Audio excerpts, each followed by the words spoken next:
as a senior product designer. I hope this video present has a positive impact on the company's recruitment experts. Hi, this is Sayid. I am a product designer based in Istanbul, Turkey. I have designed web and mobile apps using a user-centered approach to improve product business and metrics.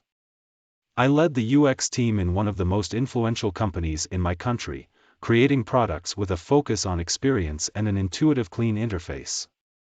I carried out research on users' personas, benchmarking, analysis, user journey, and collaborating with the development team for the correct design implementation.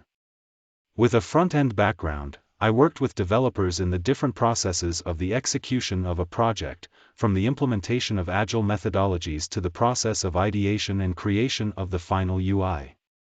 I worked with tools such as Figma, Sketch, Adobe XD, Adobe Illustrator, Visual Studio Code, and etc.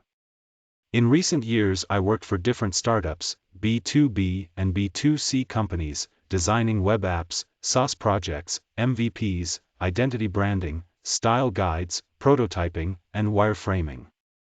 Taking into account business goals and user needs as one of my main goals. Thank you to listen me, and I hope it was helpful presentation.